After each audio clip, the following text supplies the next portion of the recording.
नमस्कार, आप सभी का स्वागत है एनकेपी प्रोडक्शन में। मैं हूं नीरज और चलिए आज आपको अपडेट करने जा रहे हैं वो है आपका ई कल्याण स्कॉलरशिप से रिलेटेड।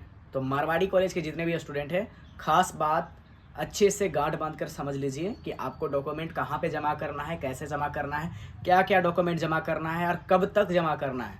सारा चीज़ बात करने वाले हैं, पॉइंट टू पॉइंट बात करने वाले हैं। जो मेरे चैनल पर पहली बार आए हैं, लाइक शेयर सब्सक्राइब कर लें और बगल के बेल आइकन को भी दबा लें ताकि हर तरह का अपडेट आपको टाइम टू टाइम मिलता रहे। तो दोस्तों, आप सभी को पता होगा कि ई कल्याण स्कॉलरशिप किनको मिलता है। एसटी, एससी और ओबीसी जो झारखंड के स्टूडेंट होंगे, बस उन्हीं को मिलेगा। तो उनको मिलता है। तो अप्लाई कहाँ से हो रहा है? वो ई कल्याण के वेबसाइट से हो रहा है। आपको पता है उसमें क्या क्या डॉक्यूमेंट मांग रहा है। तो आपका कास्ट, इनकम, रेसिडेंशियल, ये तो आपको चाहिए। बोनाफाइड जो आपको कॉलेज से मिलता है। लास्ट ईयर का जो आपका मार्कशीट होता है वो आपको मांगता है। उसके साथ साथ में अगर हम बात करें तो ये चीज़ें जो हैं आपका सीएससी से वेरीफाइड होना चाहिए। तो सीएससी क्या होता है? प्रज्ञा केंद्र। प्रज्ञा केंद्र से आपका वेरीफाइड होना चाहिए। तो प्रज्ञा केंद्र से वेरीफाइड कैसे करवा सकते हैं?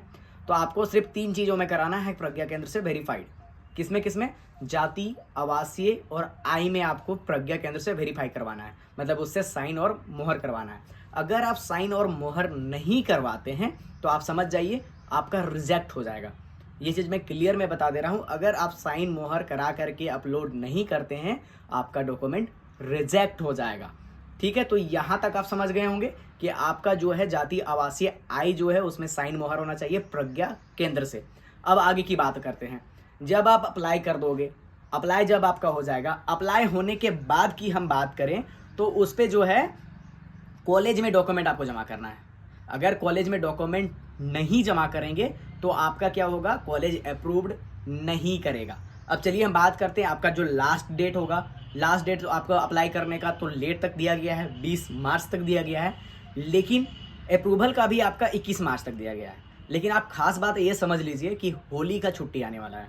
तो होली का छुट्टी आने वाला है 10 के आसपास में, मतलब 10 मार्च के आसपास में आपका होली का छुट्टी हो जाएगा। तो लंबा चलेगा। उस समय क्या होगा? मारवाड़ी कॉलेज का जो है डॉक्यूमेंट सबमिट नहीं हो पाएगा। क्यों? क्योंकि कॉलेज बंद रहेगा। अगर कॉलेज बंद रहेगा तो क्या होगा?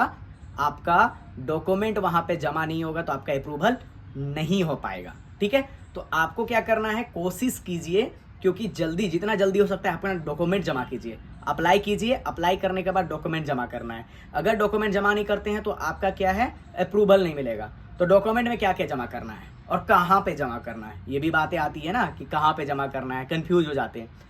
तो आपका जो रिस्पेक्टिव डिपार्टमेंट है, जैसे बायोटेक का होगा तो बायोटेक का डिपार्टमेंट है, एमसीए का होगा तो वोकेशनल का डिपार्टमेंट है। अगर एमए और एमकॉम की बात करें या फिर बीए और एमए की बात करें तो उसका रूम नंबर 13 में है।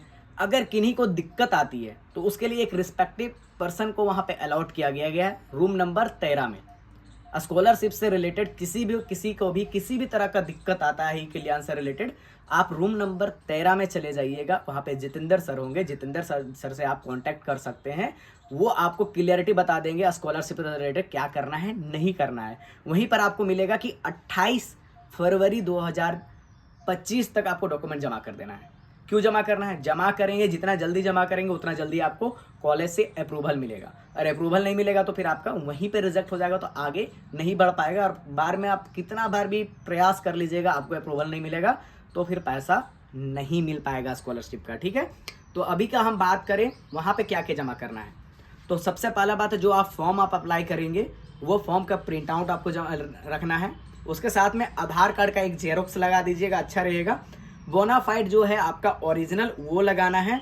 उसके बाद लास्ट सेम का जो मार्कशीट है, लास्ट ईयर का जो मार्कशीट है, जो 24 में एडमिशन लिए हैं वो 12 का मार्कशीट। ठीक है, जो मास्टर्स में एडमिशन लिए हैं वो यूजी का मार्कशीट। उसके साथ साथ में आपका कास्ट, रेसिडेंशियल और इनकम, मतलब जाति, आवासीय, आय, ये सबका अटैच करके आपको क्या करना होगा? आपका रिस्पेक्टिव डिपार्टमेंट में जमा करना होगा। और अगर कहीं भी आप दिक्कत हो रही है ना कि आप नहीं जमा कर पा रहे हैं, अपना रिस्पेक्टिव डिपार्टमेंट नहीं देख पा रहे हैं कहाँ पर है कहाँ नहीं है, तो रूम नंबर 13 में जा करके आपको जमा करना है, रूम नंबर 13 में। और वर्किंग आवर में ही जमा होगा। स्कूल जिस समय, कॉलेज जिस समय ओपन होगा उसी समय जमा होगा। ये खास बात को याद रखिए। तो स्टूडेंट, अभी मैं बता दूं बहुत ही कम डॉक्यूमेंट जमा हुआ है। अभी तक आप समझ जाइए 100 डॉक्यूमेंट ही जमा हुआ है। तो 100 लोगों को ही अप्रूवल मिल पाएगा। भरे होंगे 1000, लेकिन अभी तक डॉक्यूमेंट नहीं आया है तो आपको अप्रूवल नहीं मिल पाएगा। तो सबसे पहला बात है, जो फर्स्ट ईयर में स्टूडेंट हैं, लास्ट टाइम का वेट मत कीजिए। लास्ट टाइम में क्या होता है, सर्वर बहुत ही स्लो हो जाता है जिसमें आपका अप्रूवल नहीं मिल पाएगा। तो लास्ट टाइम का वेट मत कीजिए, सबसे पहले जितना जल्दी हो सकता है आप जमा कीजिए।